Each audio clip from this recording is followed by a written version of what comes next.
So yun, what's up mga kadapaw, no? Welcome back sa ating channel, Aklan Flyers TV. So for today's video mga kadapaw is, yan, ipapaliwanag natin about sa probiotic. Marami pa rin nagpipm sa atin about sa paggamit ng probiotic. So kung gusto niyo malaman, tara!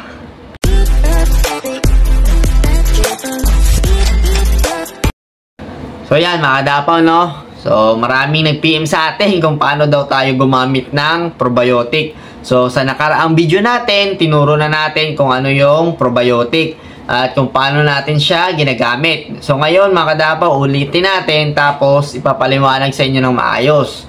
Sa mga hindi pa rin marunong dyan at mga newbie at gustong pumasok sa karera, sa mga nag-aaral pa lang sa pag-iibon, no? So ito na, panoorin nyo yung video natin hanggang sa matapos. Sana may matutunan kayo.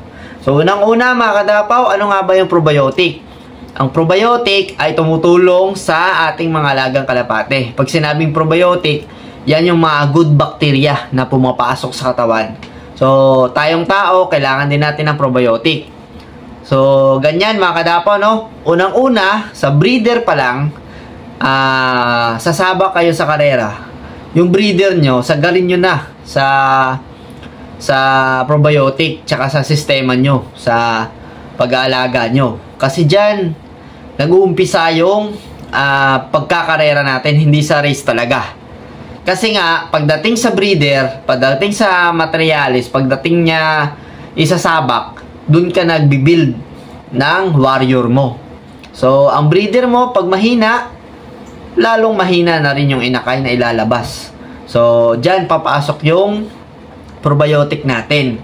So, kahit anong probiotic mga kadapaw, basta probiotic. So, sa atin, kadapaw probiotic, tayo naman ang gumagawa niyan.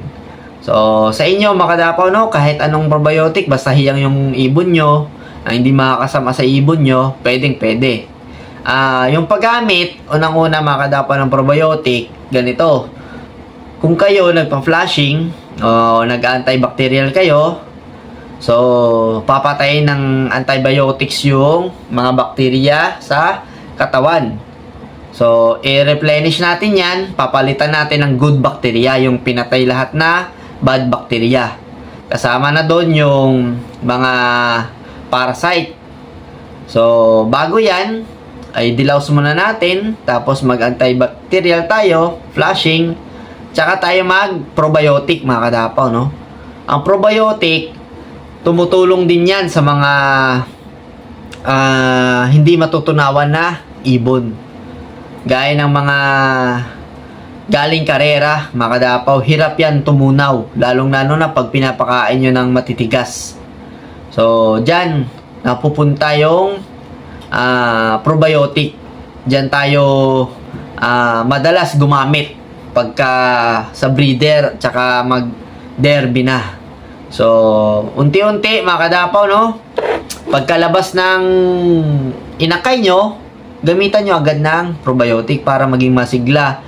Yung probiotic nga pala mga kadapaw, no? Yan din tumutulong sa pagpapulbos ng ating mga alagang ibon. So, ang probiotic, napaka-importante.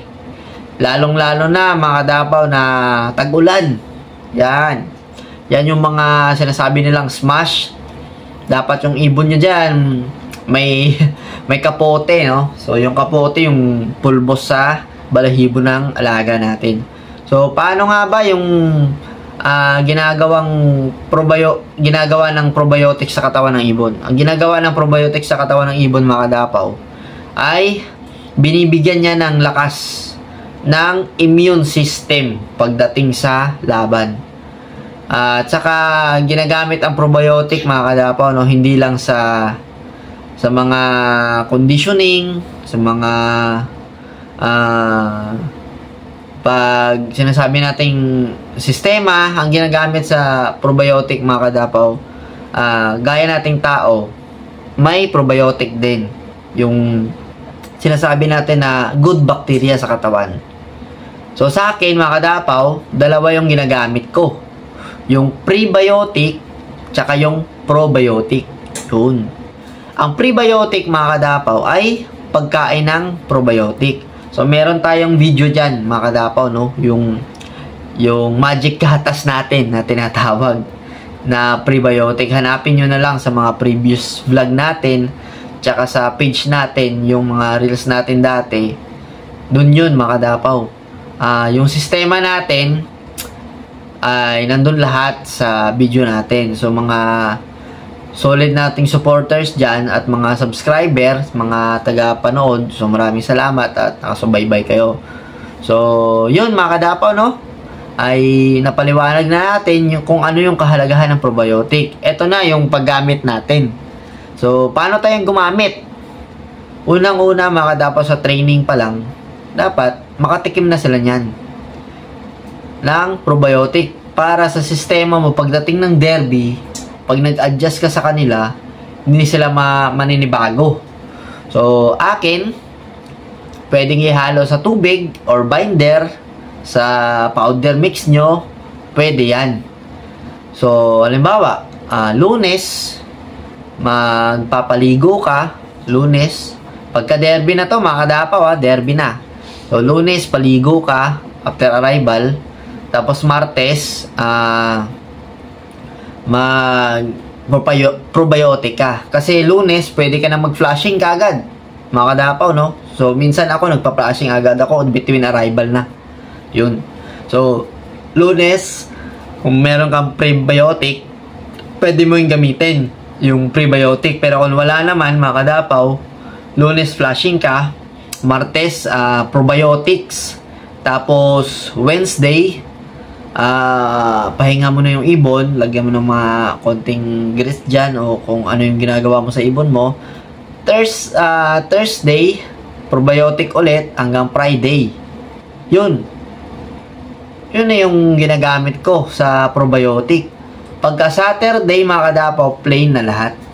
Para okay na lahat pagka Saturday. Wala ka nang ibang gagawin, kundi pagka Sunday, antayin mo na lang yung ibon mong makauwi.